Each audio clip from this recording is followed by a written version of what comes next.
Hey, folks, it's Wednesday night. I got a special show popping up tonight to talk about Grim 101 with Ted Davies of Ted Davies Artistry. Jeez. What a way to start out the night. So hopefully we won't have any. I'm sharing out one more place. Hopefully we won't have any more technical issues. I reset the router. I reset the Wi-Fi, and I think everything's lined out. So I don't know. We'll see what happens now. Anyway, we're gonna run through the sponsors real quick, and we're gonna bring out the guest for tonight. So we got Codex Entertainment LLC with Luis Torres. Check out Lily the Demoness, Whispers in Necropolis, Ace and Starlet, and Nebula Pearl. VR XOXO is live right now. Link is in the comment or the description of the video. Check that out, please. We have 183 Degree Studio with Alfred Trujillo, Doobie Doobie Doo, MSAZ Power Girl, Karen Nicole. Check out their Patreons as well as 183degreestudio.com, where you can find all kinds of original art, prints, and much, much more. Check out Doris Jones Labor of Love. If you go to DorisJonesLaborofLove.com, you can get a black canvas, 8x10, with neon acrylics for just $75. This is a special she's running right now. Usually her canvases run between 175 200, so definitely check out that special. What's up, Jonathan Syfax? Thanks for joining in, brother. Glad to see you. Hope you're doing well, bud. We got Naughty Fairies. Wendy Steen Shaner. Check out Naughty Fairy Stripper Assassins. You can check out the Etsy link up above, get caught up on all the books, and Naughty Fairies Con 3.0 is coming in January, so join in, be ready for that. I will start sharing it out once it starts because I am guest relations of Naughty Fairies Con. So don't act up or you'll get tased. And I might even wear the Stefpool mask while I tase you. It'll be hilarious. So then we got Hazzum Productions. Check out Rodney Fike at Rodney Fike Art, as well as Hazzum.com. You can get Peanut Pudding and Jelly and Pitter Patter 1 and Issue 2 and Roadkill Rampage. Roadkill Rampage 2 is live right now on Kickstarter. There's a link up above. It'll be ending in, I think, 11 days. So get on that before it ends. Bunch of stretch goals have been unlocked, and it is an awesome project. I've done 2 book reviews, so if you want to check it out, go look at the book reviews on my page. Got Melone Management with Lisa Malone. Check out Lisa Malone. She will help you out with the crowdfunding project, whether it's Kickstarter, Indiegogo, or more. If you hit her up, she'll hook you up with a free 1 hour consultation. She'll go over her services, what she offers, and how much she charges. So if you have a project going and you need to work on your stuff while someone else does all the promoting and searching for stretch goals behind the scenes, hit her up. She does a great job, and I highly recommend her. We have DPopp Customz. Check him out. If you have a print that's laying around that you just absolutely love or original art that you want to frame and have lit up, check him out. He can hook you up with some super sweet frames. We have Outpost 426 Studios with CB Zane and Michael Shoemaker. Please check out Into the Suck and Scorpiana and the upcoming project Black Rabbit. And last but not least, we got comic books for kids charity auctions. Russ Explode Studios charity auctions for CB4K. What I do is I have right now, I think I have like 45 items up for auction. You can go on there, you can bid on the stuff, you can buy it. All of these items go towards children in hospitals and cancer centers nationwide. CB4K is a great organization. Everyone knows I have a heart kid. My son has been treated with these coloring books and stuff that the nurses have brought in, and it's a spectacular thing how much it brings these kids out of pain. So I started doing these charity auctions to help CB4K to be able to send more comic books, coloring books, pens dispensers, pop figurines, and much more to these hospitals and cancer centers nationwide. So please go check out the page. The link is in the description. Go bid on some stuff. And we got some really cool things going on. We'll have another challenge with the Toe of Satan Hot Pepper Sucker. So without further ado, we're going to bring out the guest tonight, Mr. Ted Davies. Hold on, where do we go? Oh, there we are. My mouse pointer disappeared on me. Oh, Like, oh good. my God, where is it? What's Man, up? how What's up, did you Thomas? remember all that stuff, man? Holy cow. I don't. I have it wrote Like down. cheat That's why I sheets? keep Okay, that's looking cool. down. There's That's my cool. list right there. I had to write Outpost 426 Studios because I forgot Man, them like twice in a row. I'm like, I know I forgot somebody. I'm like, what have I done? And that's everybody's cool, like, you man. forgot Outpost 426. I'm like, oh That's no, cool. don't tell I CB. mean, there's a lot of talking, man. I want to say Oh hi to yeah, everybody. John and Thomas, how you guys doing? Yeah, that's awesome though. That's remarkable. yeah, it's Wow. a great group of people. We got a great community, and that's what I love about the indie community. Everybody helps each other out. And I can't speak. more volumes to everyone in the community. I mean, especially you. You're a great person. We collaborated with Xeno Nanite Titan. You did Hmm. the stretch goal piece, and Yep. it turned out beautiful. And you did Grim 101, which I have I sitting appreciate you. right Yeah. here. Yep. I And then now appreciate you you big got time. book two Yeah. live on Kickstarter. And Yep. I think the last time I looked, we're $167 short of goal. Yeah. Hey, Hey, Michaela, Mikhail. How how are you doing? you? So I'm gonna Hello. put the call out all night during the show. We're only gonna be live for about an hour, but Right. I want this project to be funded by the time we get off of here. I want to send this project home, guys. I'm putting the call out to you. Please share the link out. Please get this project funded. We're almost less than 4 days. We're Mhm. $167. I mean, that's easy peasy. There's some really cool stuff on there. What's up, Carl? How you How you doing, doing, man? buddy? What's going on, Carl? And so I definitely want to get this out here and get this funded. I mean, you've slowly been climbing closer and Yeah, closer now. it's Like I've been watching. I'm like, come on, e- people, get everybody. it there. But we came But out of the gate thanks to you too, and everybody on this call. We came out of the gate no problem. It's just because there's so many great campaigns right now, oh my and there's gosh, only so much you can do. So yeah, I yep. appreciate everybody's efforts. Thank you. Thank you. So Almost there. Almost there. So almost there. So I yep. want to back it up. I want to go back.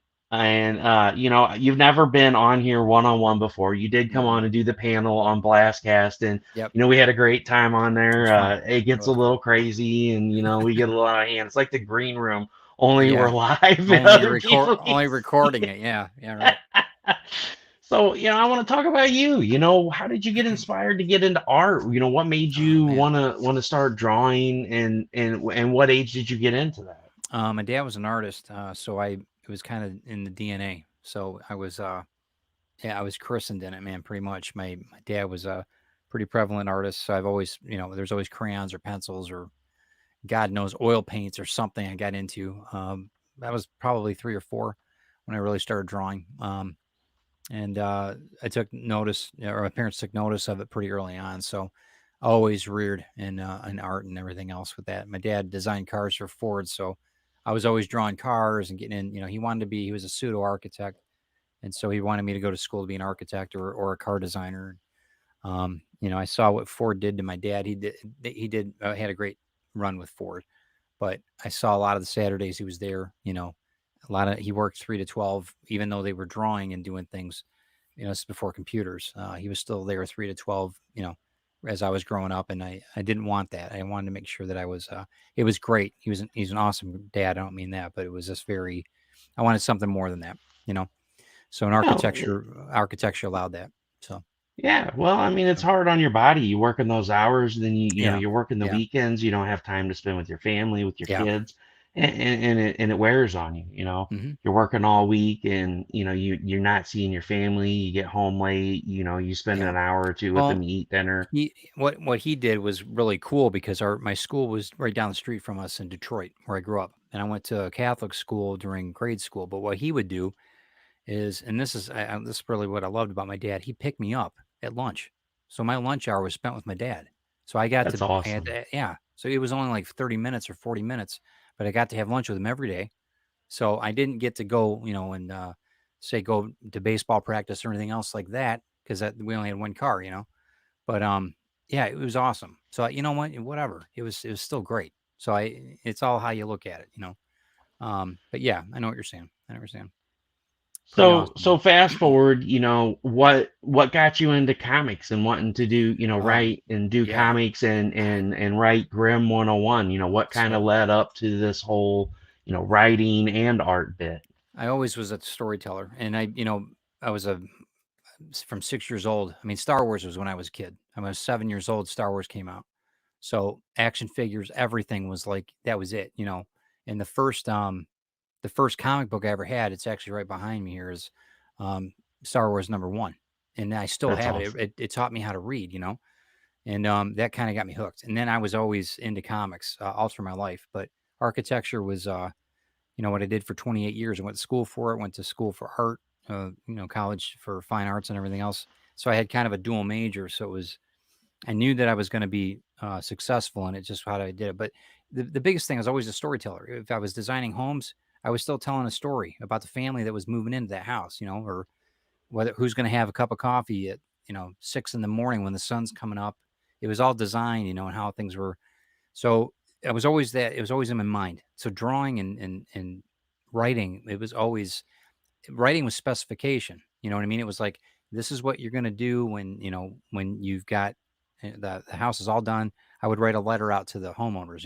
This is what I envisioned for you, and that's how we that's how it really got started. But Oh, when I, it makes it more personable. it does, absolutely, absolutely, You instead of you're like, oh, I'm just designing this house because I'm getting paid to do it. You get to know the people and yeah, who's gonna be sitting there drinking the coffee, and it and makes it that's a little more and special. That's a it great get bond to have with your it is. client. It is. It's good and bad. Because sometimes the clients become really close, and then you have maybe one of them pass away right before they move in or something because they're older, they're retiring, and yeah, that's heartbreaking. Let me tell you. That connection was hard. But there was a lot of great connections that just were. It was really really an awesome career. But the kids got older, they went to college, and I was getting to the point now. I was like, 2008 was a leveling. 2008 was horrific in Michigan. It was unbelievable. Uh, our federal government's everything, all the government jobs went away. All the architecture, everything that we had. So it was like, whoa, took a wind out of our sails big time. Literally, it was like the next week we were out of work, and there was not Yeah, just me. It was 2008 was a bad year oh, it was terrible. nationwide It was because horrific. you had people handing in their keys because their loan was $280,000 and their Yeah. house appraised out at 120,000, and they're Yeah. like, And there were why am and I there paying double what this house is worth? Here, just take the keys. right. And that's what I bought this house in 2008 Yeah. because that was when the federal government stepped in and they signed it Yeah. in that you could get the And $8,000. that's Uh, great. That and to that advantage, that's awesome. But that's when things started shifting a little bit in my brain. I'm like, well, yep, what do I really want to do? You know what I mean? I was like, well, do we need this big house? Do we need to do? And then, Chris and I were wanting to move up north in Michigan. I'm like, we can do something better than this. We can do something for us now. The kids are in college. They're getting their lives together. I'm like, okay. So I'm thinking, all right, this is my direction. And I already had some stories in my mind. One of them is Retrieve, and then the other one was Grim. But yeah, that's how it started. And then, so that fast forward, we moved up here about 4 years ago, but I had already been writing, but I really dedicated. Once we moved up here, that was it. I'm like, this is what I'm doing. This is what we're doing. So Chris is like, okay, what do we need to do to make that happen? So, and this is how we do it. So yeah, it's been a great thing, but it's not, and it's a luxury. Don't get me wrong. It's not an easy thing for one person to stay home and all that. It's not, not everybody can do that. And I respect that. So, um, yeah, but that's how it all started. Honestly, always been a storyteller, but push came to shove. That was it. 2008 happened. And then honestly, then before COVID happened, we were rolling. We were already starting to get the books out. We're starting to move, starting doing a lot of things. And, then COVID hit, and then all of a sudden the broadcasting started. So then 2 years later, 2 years into it, now I'm doing all this. So yeah, so it's what you make of it. Adversity breeds success, and absolutely. you got to help people along the way. I've always been that way. My parents were always that way too. You got to take if you're not helping people along the way, then you might as well not even be doing it. You're here to serve. It's the way my dad used to always tell me. You're here to serve. What are you going to do to make the world better today by helping somebody else? And that's Exactly. and that's the way it's got to be. That's the only way we're going to make it. So yeah, So, so tell us a little bit about Retrieve. I know that was kind of sure. your first breakthrough in. Yeah, that one, Retrieve came out. Well, I've been writing it since 2014, and it's a sci-fi thriller. And it ended up I was pitching things to different out in Hollywood. There's a lot of ways you can go. I was trying to pitch it as a script. I was trying to pitch it all different kinds of ways, animation, all different things, and I was running into roadblocks because a lot of the places wouldn't listen to my pitch because it wasn't published, because they have a lot of legality issues. They can't listen to you without something being tangibly published in a lot of these cases, because legally they're bound, because they might use the idea by accident. It could be stolen, right? There's on and on. So I talked to a gentleman, well, a couple different publish or producers, and that this is back in 2016. Get your stuff published. Okay, so it took a few years. I got things published, got it straightened out. I went comic book route because I knew people would digest it a lot faster, rather than like with your book. Now everybody's going to read a book. They're gonna pick up a comic and they're going to say, "Hey, I can get this," and they can get it within 25 minutes. They can understand the whole, not the whole story, but at least lead in. And they can do it on a lunch break. That was really important to me too. I wanted something that people could get away from their work for a couple minutes, and so Retrieve was born. And so that once that was published, that really went over real well, really really well. As soon as it was published, the people that I talked to out in LA, one of them picked up the comic book, and that was in April. I want to say 2019. No, it was later than that. It was June, I think, and or no, it was May. I want to say 2020, and in June I got a phone call or Zoom call actually from them, from the producer, and he says, "Okay," he says, "I've got some," and I've known him for a few years, so we were trying to, I knew him. Had really good advice about a lot of things, and he says, "Okay, do you have time? Do you have time to talk? Can we set up a time to sit down with you and your wife?" I'm like, "Sure." He says, "Okay, I want to bring it on. I want to do this. I want to script this for adaptation for a live action movie." And I'm like, "You guy, come on, you're kidding me. You're having me on." And he's like, "No, seriously, I want to sit down. I really want to script this." Um, so it's been a year later, almost 2 years later. So, but Retrieve ended up, short of it all, it ended up getting picked up for development deal last September, this last September. So, and that's what Chris and I were out in California doing. Well, So that's congratulations. That's that was, awesome. yeah, it's huge. That's a thank you. That's a huge move. So don't tell me you can't do it. Don't tell me that there's nobody can tell me that. So, and if I can help people get them inspired to get your story out, get it published, even if it's, whatever, however you do it, you indie publish that thing, get it out. People are listening and they're looking for raw new content, because a lot of the stuff now it's not there. A lot of it's very not original. Yeah. And if you got an Recycled. original, it's rebooted, and they're starving for it, no matter if it's LA or New York or wherever. So I've been telling people that, thankfully I've been on a lot of shows. I've been telling a lot of people that for, well, at least for 2 weeks since we've had the Kickstarter, but definitely, but Retrieve's been great. And that's, it's continuing. We've got 5 books in the series. We're working on that. And then the script will be done. The full script will be done by December. So, and that's, so we're ongoing with that. I'm actually got a new podcast with Craig Hall. He's the producer. It's called From the Trenches of Hollywood. We just started launching it. No, we launched it last week. It'll update every day or every Friday at 5 o'clock, and it'll be basically it's processes of writing, script writing, how to get your story from the dining room table to somebody in front in Hollywood, or wherever the movie studios are. They can be anywhere in the world now. But it's a really good, man. You have a lot of inside scoops on the way things work. I recommend you guys check it out on my channel. It's on Spotify too. It's called From Trenches of Hollywood. Excellent. Awesome. I think you guys will dig it. You'll like Craig a lot. He's got 30 years as a script writer in LA. He's phenomenal. Phenomenal guy. Okay. So then so you get this movie deal, and then you lead in with Grim 101. So tell us a little bit Right. of the premise, behind how you came up with Grim 101 and kind of what it's about. So Grimm is my mother was a youngest of 15 kids, Southern Indiana, way back in the Depression. So she had a lot of older siblings that when I was a kid, they were all dying off. Every year it seemed like we were going to a cemetery or a funeral or to people that I didn't know. They were my uncles, my aunts, and everything else. I didn't know them, a lot of them. And I always felt like this anxiety, this grief. Every time we go to these cemeteries, it felt really weird. And I didn't know. I was little. I'm like, I wasn't grieving. I didn't know these people. And I just kind of made a mental note of it. Maybe it was just me. Maybe I just didn't like weird, being in a cemetery or whatever.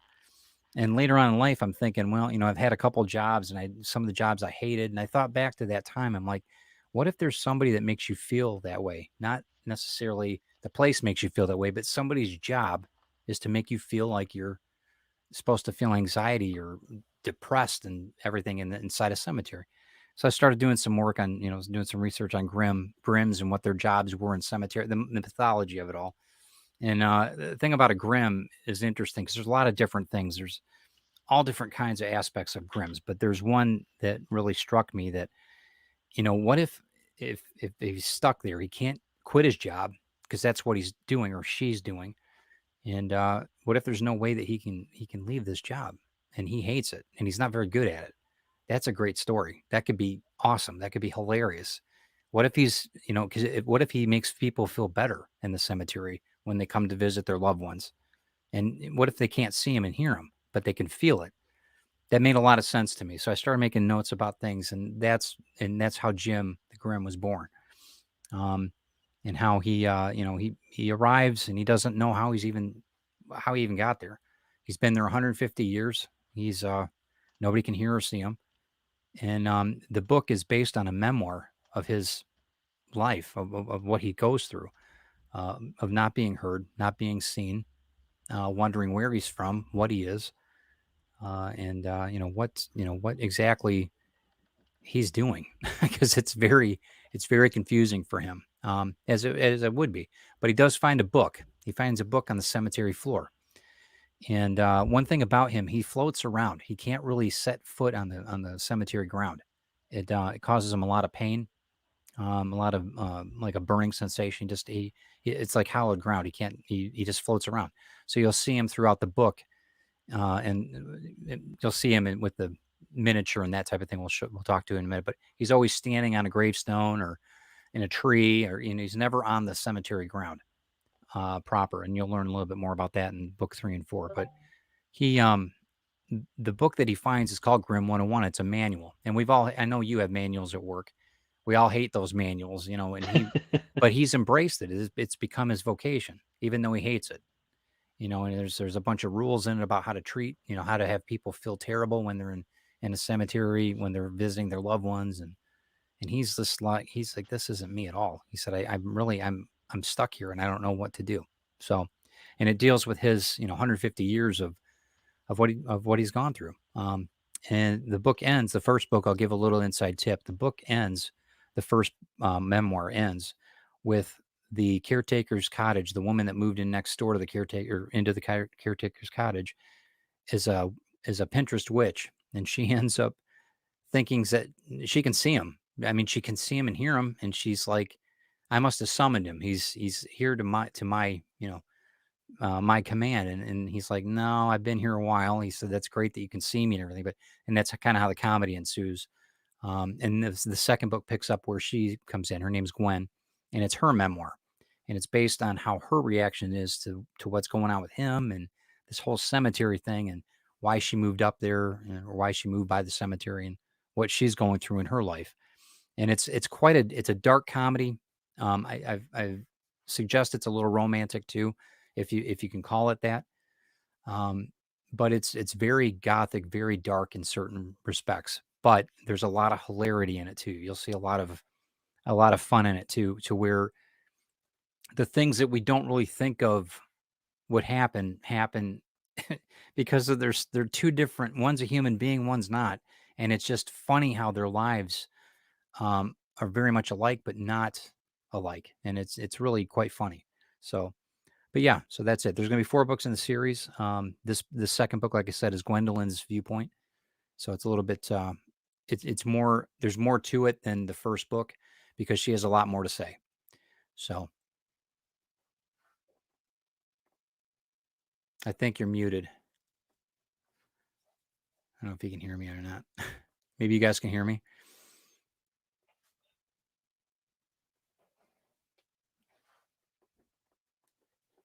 Yeah, I can't hear him.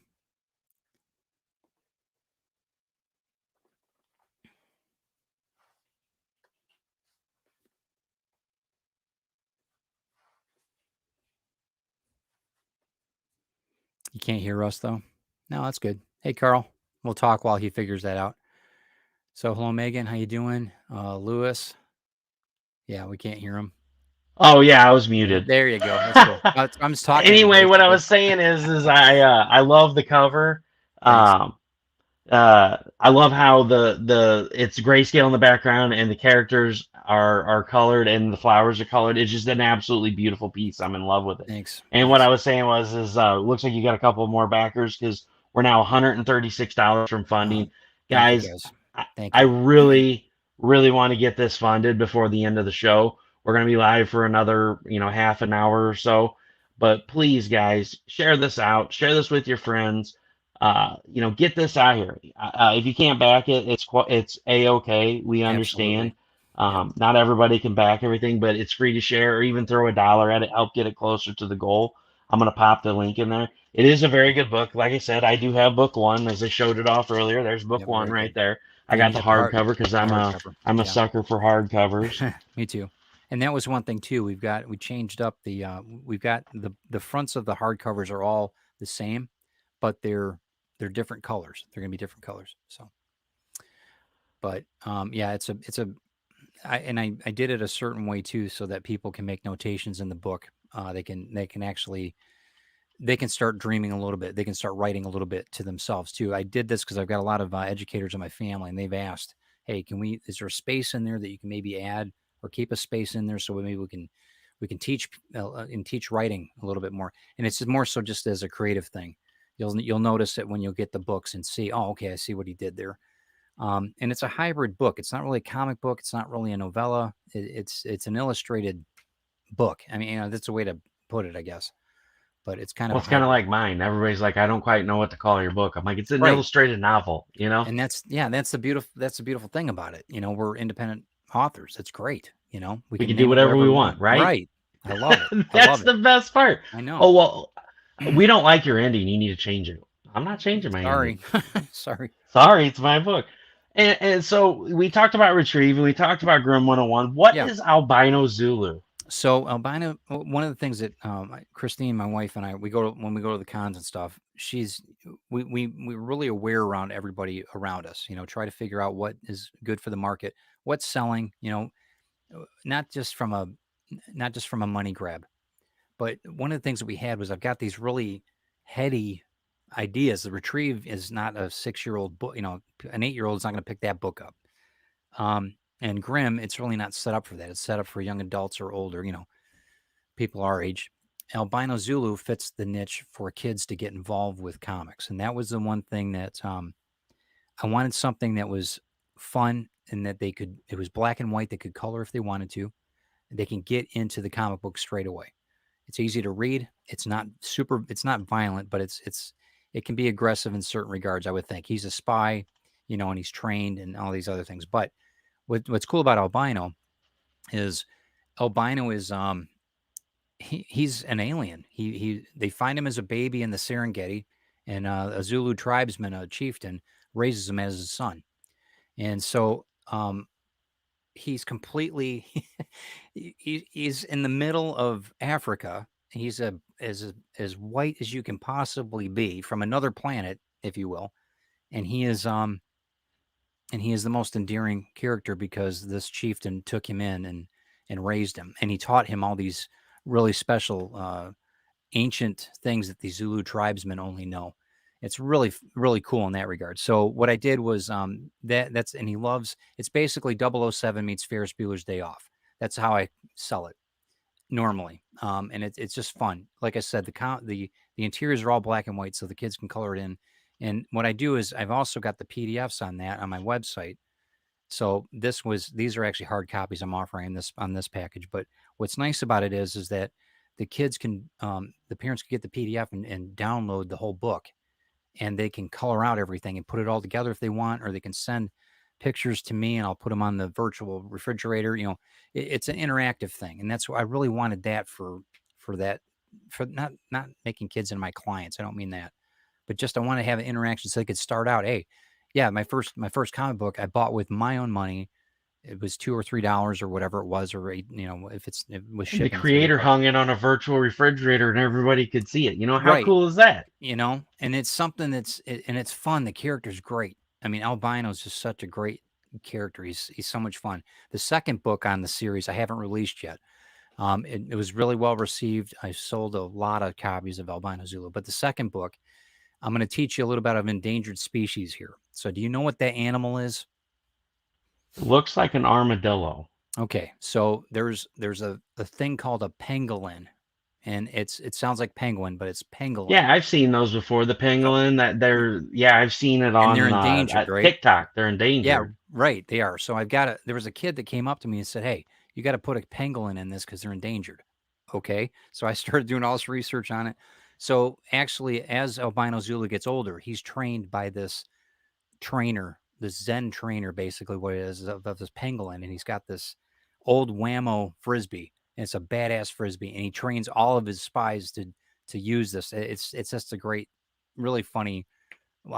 Just it was just kind of funny. So I wanted to put it all together. So the agent pangolin is his basically his Yoda, if you want to call it that. But he's very, it's a very easy to read, very fun story that I think kids are going to embrace. So That's it's a lot of awesome. fun. It's a lot of fun. So that's what and it's a 5x7. It can fit in a backpack. It's done so that the kids can just carry it real quick. They can make notations on the back. Like I said, it's black and white. There's a lot of things in this that it's really hands on, and that's the whole thing. So, And then you also got Retrieve as an add-on, and then you've right, got this, the limited edition Grim resin figurine, hand painted by Ted Davies of Ted right. Davies Artistry Yep, himself. yep, you bet. This was done by Damian Walbram of O Toys, and he's out of Louisville, Kentucky. He's phenomenal. The guy's amazing. He's taken my. I'm going to show you what the print that we had. Did you get a print? Did I send you a print when Yeah, you? Okay, so he took the print that we had, and he had an image. He ended up sculpting. This is the resin image. I'm going to show you the color version in a second, and it's a proprietary resin that he puts together that he only has. It's a little bit flux. It has flexibility to it. It's not rigid, but once and we're still working on this. I'm not quite done with the painting version of this, but to give you an idea of what I'm trying to do, you can see the weatherization that I'm putting on this thing. But we're not quite done with it yet. We're getting there. But I've got about 10 of these that we're moving. And what it is, it's also going to be encased in a dome. So it'll give you an idea, give you that dome is what it's going to sit in. So in the bottom will actually be all scenic. It'll match the cemetery floor in that. So we're really geeked about it. It's a great add-on, and it's part of the series. I mean, I wanted something that's going to be offered to a lot of the collectors because I got collectors that want something. Retrieve, we offered a couple things with Archimedes, one of the main characters, and it went over real well. It went really well in Hollywood. Actually, the producers were just over the moon. But the biggest thing with the resin figure was I'm a big model railroad fan from years back, and I'm a big miniature. I know it sounds funny. I'm a big miniature fan too, and I've done a lot of painting over the years with these miniatures. And now that it's something of mine and it's in 3 dimensions and it's a collector's piece, it'll be certified. We'll make sure that you've got all the certification paperwork to it as well. It'll be signed by me and by Damien both, because I want to make sure because he's a sculptor. He took it from 2D into he needs to be recognized for that because he's quite remarkable. But well, and to yeah, and elaborate on that too, the difference between it's like a 3D sculpted figure, but the resin is more, uh, it's still flexible, but it's more uh, indestructible. it Like is. It 3D is. printing, I mean, this you get something 3D printed, and this just stuff just breaks off of here. I mean, you Yeah, it can can. It can. it just Yeah. snaps. But with the resin that he makes is, I can't think of the word, stronger. There we go. It's It more is. It durable is. than 3D Right. printing. And we went A lot around more and durable. he knows And what and he's I doing with it. He knows what he's doing with it. So totally. hey, I need to hit this man up. I mean, Yes. Yeah. That thing's awesome. Yeah. Yeah, you do. You need to. He's quite. I know he's getting really busy, and I'm actually proud to say that he's going to be doing all my figures, everything I'm doing. So yeah, we've worked really well together, and I really appreciate Damien. He is I call him Da Vinci, and I mean that with affection. He's a very good sculptor. I consider him a sculptor. So many talents. He does web design. He does a lot of stuff, comic books. But yeah, I think he really hit it out of the park. I mean, we're really excited about this. There's a lot to this, and once the weatherization, oops, I get into once the weatherization happens with the stonework and everything else that we're doing, it's going to just be brilliant. So, and I was you gonna bought say, one. here You got lies one, right? Carl Witzman. Yeah, yeah. He's actually, I think Carl got the first one. If I'm not, Donna did. Donna actually got the first one, but I think you did too, though, didn't you? You invested in one of them, didn't Yeah. you? Thank you. So I appreciate it kindly. I do. And yours will be, like I said, these are going to be sent out in February with the rest of the fulfillment once we hit the funding, which I'm sure we will. But yeah, it's a real treat when you can do something like this, and it's part of the whole package. You know, somebody can collect this. One of the things about Grimm as well, I don't know if you heard about that. I'm going to kind of, I'm not bragging, but once it had a successful campaign with Grimm 101, it's not launched yet, but next year this will be scripted for option as well. Grimm 101 got picked up again. Craig ended up. He saw the excitement about. He read the story before, the producer, and he's like, well, he said, I want to wait and see where we're at. And then it was such a huge hit. So yeah, right. She is. I'm telling you, she's going to get the first figure. So sorry, guys, but yeah, they were the first ones to put it. But Grimm 101 is going to be optioned next year, though. It'll be starting production for script next year after we get Retrieve kind of put to bed. One of the reason why I bring that up is because there's when you're doing Kickstarters, there's IP, there's intellectual property that you own as a copyright, right? And then there's other things. So I'm still doing this as grassroots. I'm still trying to get this to the point where we can do this. So one, I can show people it can be done. So development deals they're their own separate entity, separate monies, everything. It's not even there's no checks. You know what I mean? You've got to build what you've got so that they can see what you're building, your umbrella, if you want to call it that. So everything that you guys are doing, you're building not just my world, but you're building a lot of other things for other people too. You're building excitement, and this is a journey because I'm mimic what I'm doing because there's a lot of things that I'm doing right.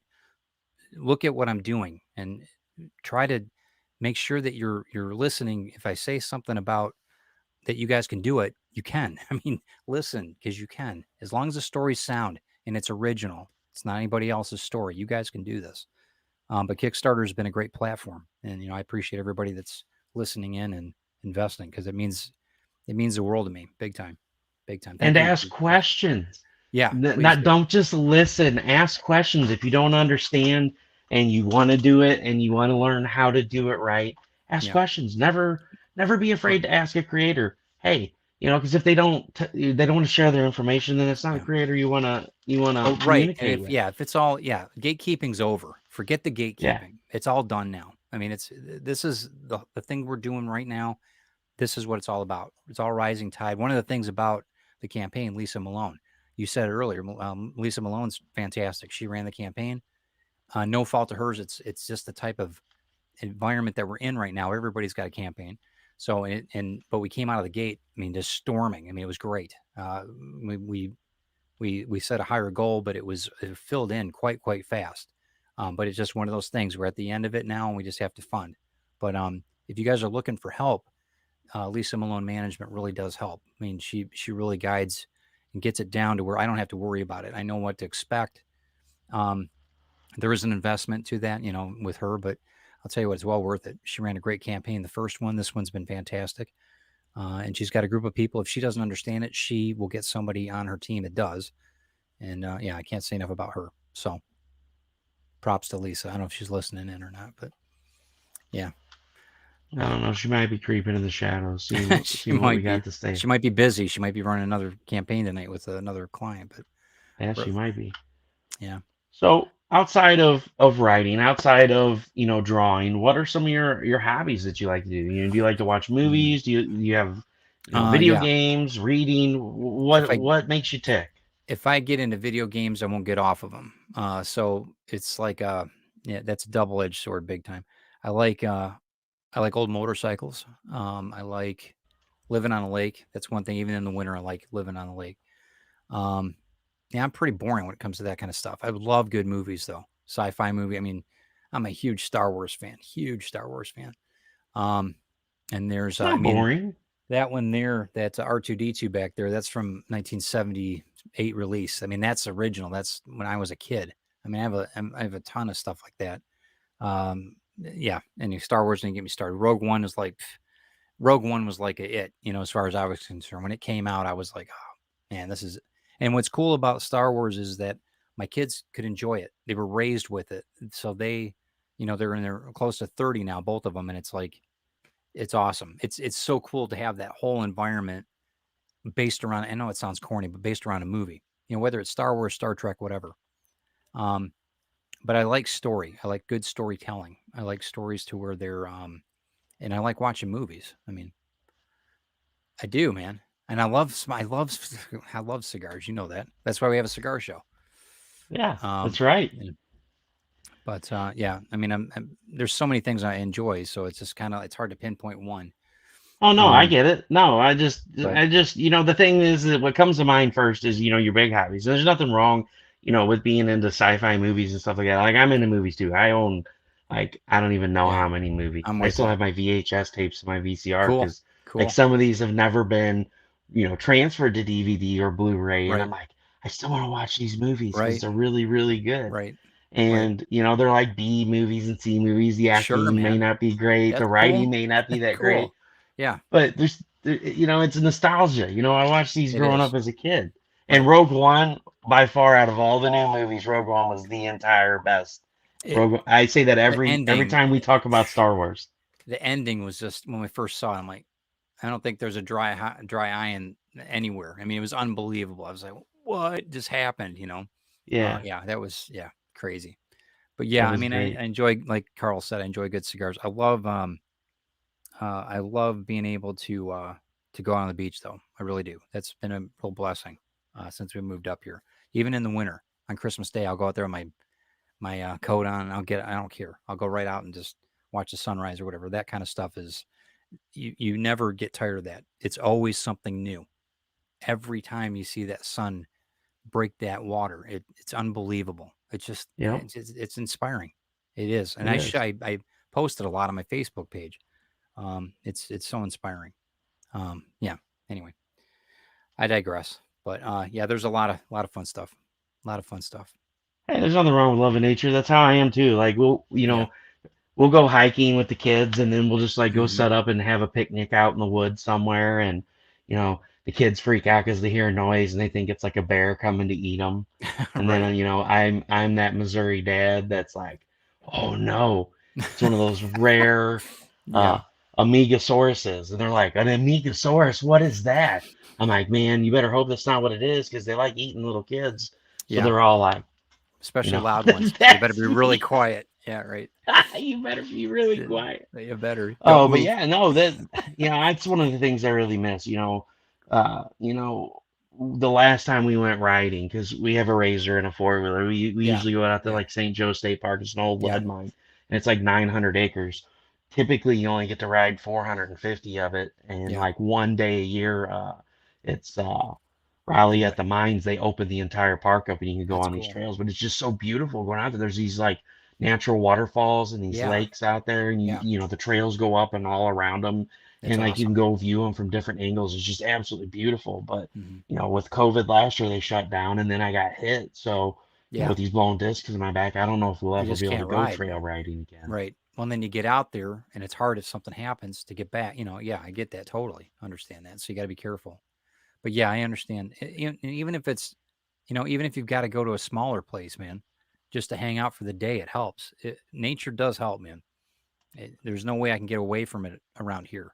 Um, Well, and and see, and that's, that's what we did, with you the know, kids went during the lockdown, and while I was home a lot of the time in the hospital, in and out yeah, last years, we would go to the Union City Park yeah, here, and there's like 8 playgrounds, and they got a lake, and they got that's like a cool. walkway around it, and so we would go walk that and just drive through the park. I mean, at least get out of the house and look at stuff. Right, right. That's good though. I mean, that's sometimes all it takes, just to get out of the house for a couple minutes. And it's hard, when I'm not stuck here, but I'm saying if I get behind the boards or I'm doing something and I'm writing or whatever, I've got to have, certain things I got to get done.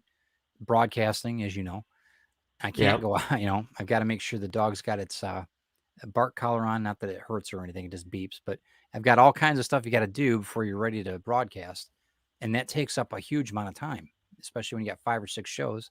So it's been, I'm not complaining, but it's just very. You got to have time to get away from that sometimes. So I Oh, get that. definitely. Trust me, I know of all people. I work a 50, You know, 60 an hour a week sure, job. Now I got a card game on Kickstarter, and then I got the book right? that I published in March, and then I'm a full-time dad and a mechanic because I do all of Right.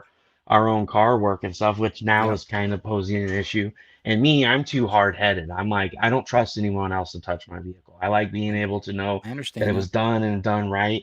And there's two things this dad doesn't touch, and that's anything fuel related other than like a fuel filter. I'll change those, but Yeah. now they're inside the fuel tank, so I don't mess with them. Right. And transmissions. Those are the only two things. Okay. That's Everything fair else, I'll enough. tear the complete engine out of a vehicle, but I will not touch a transmission I don't or a blame you. fuel tank. They got all those emission things in there. Like I can just see it now. I go to change a fuel pump and it costs me like 2 grand because I messed up Oh, all the easily. emission sensors. Sure. I can't. Yeah. The cars nowadays. My dad, when the last car he designed was in '94, I think 90. But at the time it was like '91 because they had 3 years development time before they were. This was years ago, and Yeah. so yeah, there would be. He said, yeah, you're not going to be able to fix any of these cars. He says compared to what you were using in high school, you're not unless you're going to school for this. You're not going to. I'm like, yeah, whatever. He was right. My son, though, knocks it out of the park. No problem. Dad, I got you. Puts a laptop up, do whatever. I'm like, okay, whatever, show off. Oh, That kind thanks, of son. stuff. But yeah, thanks. But yeah, I've got a very good mechanic up here, thank God, because some of the stuff up here, no way. I'm with you though. Well, and I now you don't got to touch. take I the don't. whole bumper cover and the strut Yeah, bar and right. and everything off just to Even change to the freaking change the. headlight. I know, You right? can't reach I your know. hand in and just We. twist it out anymore. Like my wife, when they got hit, we went and got a used terrain, and Yeah. the first thing that happens, we've had it like a week, and she's like, I get this message at 5 o'clock in the morning. Oh, by the way, one of the headlights is out, Yeah. and so like I was looking at the diagram and I'm like, you gotta take the whole bumper cover off, and you gotta take the grill out, and I'm like, for real, just to change a Yeah. headlight? So what I did was is I used my engineering brain and I took the wheel liner and took the Yeah. pit Right. tabs out And of it, got pulled in. it back, and Yeah. reached up in there and You twisted popped it, it out. right? And I was like, Yeah. boop. I'm Yep. like, I'm not taking the whole bumper off. Are you Sure. crazy? I had to take Christine. She's got one of those floodlights on the bottom of the Jeep, and I had to freaking turn the wheel. I only had to take the wheel off to get to them. I'm like, you got to be kidding! You've got to be kidding me! I mean, so I had her turn the wheel all the way to the right, and I'm like, Jesus, you know what? Forget it. I'm having a mechanic do it. Whatever. Let's take it when we go to the oil change. Have him do it. They took it, no problem. Like 5 minutes, boom, boom, boom, done. So I'm like, whatever. Anyway, Whatever. but I do like old motorcycles. I like I've got a '73 Honda 500. It's not running right now, but it's I love that bike. I'm a big fan of cafe, old cafe bikes and things you can get, you can get it to the point where it's running good and it's they're not, you got to be careful with them. You're not going to, take them out on the super highway or anything, but they're a lot of fun. I like that kind of stuff. I love rockabilly music. I like all kinds of music really. Everything from Foo Fighters to, you name it. I'm an old school rock and roll guy, but I really like rockabilly. That's kind of my go-to. Um, yeah, I mean, there's just a lot. I'm complicated. Whatever. That's it. So I collect books. I do a lot of crazy things. Watches, as you guys know. So yeah, it's fun. I mean, I try to make it, make life enjoyable. Try to celebrate every victory you can. It doesn't That's matter right. how small it is.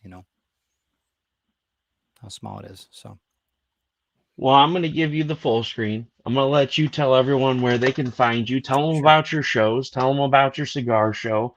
sure. And I'm going to pop that link in there one more time for everybody to go find. Guys, please check this project out. It's beautiful.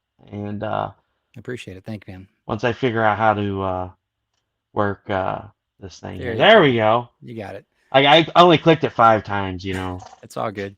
Well, I'm Ted Davies. You can find me at teddaviesartistry.com. That's pretty much the website. You can also find me at Ted Davies Artistry Facebook page, Instagram, Twitter. Pretty much, I think that's it on all of it. But We do a lot of different shows on Ted Davies Artistry, a YouTube channel. If you check out, if you subscribe, that would be great. We're building quite a following now on YouTube. We've been that way for a while, but we're always looking for more subscribers. We do a lot of shows. So on Tuesdays, I do TED Talks, which is basically a interview show for different creatives, and we find out about them versus what they're selling. That's kind of an add-on. We're more about what they have to say versus what they have to sell, and that's a really good format for a lot of people because you get to know the creator. That's really important for at least what I want to show people. So that give you an idea on that scope. And then Wednesdays we do the Truth Mongers with Glenn B. Fleming, which is kind of like a common sense approach to conspiracy theories, which is kind of fun. We do all different kinds of stuff from UFOs to pyramids, you name it. So a lot of fun with that. And Glenn B. Fleming is such a great artist and publisher. He's in the UK, so it's fun. We get to see the different side of the pond, so to speak. He brings a lot to that show. Thursdays, once a month, Carl's in the, I don't know if Carl's still on the show, but or in the audience, we do a cigar show. Basically, we talk about, not to get you to smoke cigars, but just to show you the nuances about it. A real easy going, take a minute. This is why people do this, or why they smoke this type of cigar, or why we cut it this way, whatever. There's all different kinds of things that we do with that. But the cigar show is once a month, and we do it just out of the hobby of what we like to do, what Carl and I enjoy. Sometimes we have Donna on there too, Carl's wife. She's terrific. She smokes cigars as well. So you should check that out. Fridays, like I said, at 5 o'clock, we're starting. Whoops. Hi. Fridays. That kind of scared me. Fridays, we've got, where was I? From the Trenches of Hollywood that just started out.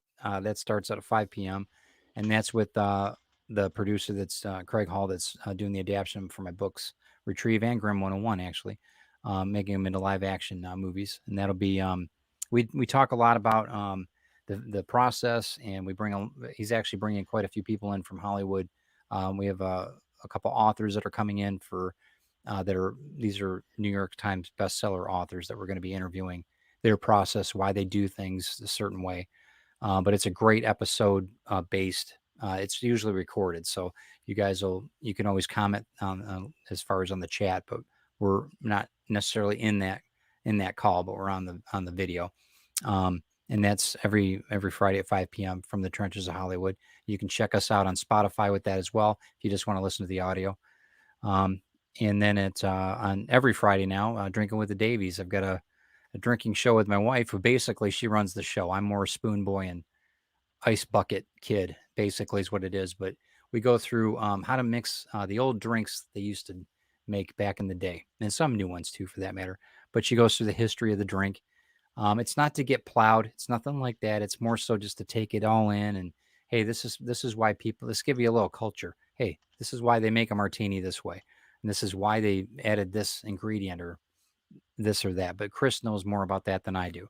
But she's the star of the show. She's the star of the show. If you want to watch a show on how to get plowed, you go watch Uncle Carl. That's right. That's right. So, but that's pretty much it. I mean, we've got a lot of things going on. There's going to be some other shows that are going to be coming up soon that I can't let the cat out of the bag yet on that. But it's been a lot of fun broadcasting. It's been a hell of a lot of fun. So, but it's time consuming, like I said. But what a first world problem to have.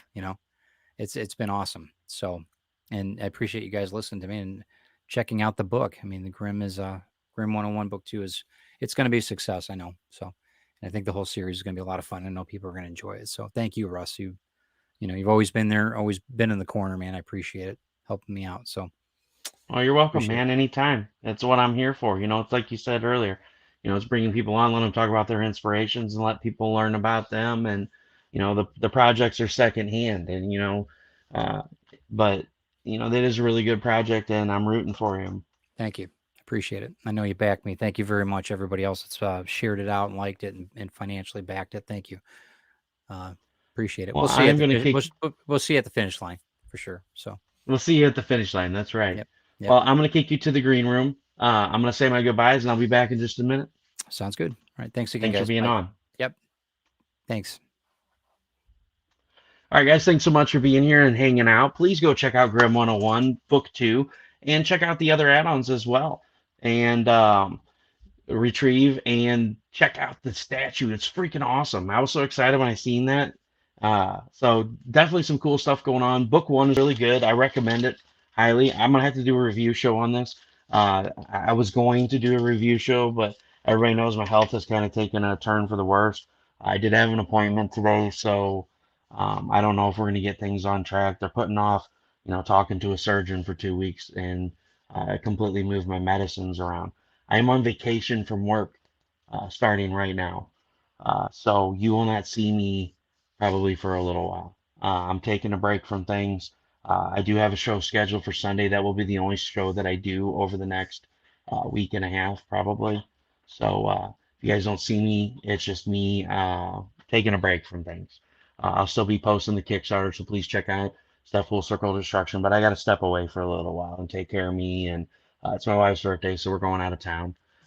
You're going to see a special surprise pop-up show or two that's going to happen. It's going to be something short and brief, but I appreciate everybody who's checked in on me a lot. I'm having a rough time. My back's doing really bad, so I appreciate all the love and support and everybody that's checked in on me. I'm just humbled by the way the community has reached out, and the way you guys have accepted me, and you love the show and you miss me and stuff. It really means the world to me. So I love you guys. Please back the project. If you can't back the project, back it for $1. Everyone that follows you on Kickstarter can see that you backed that project.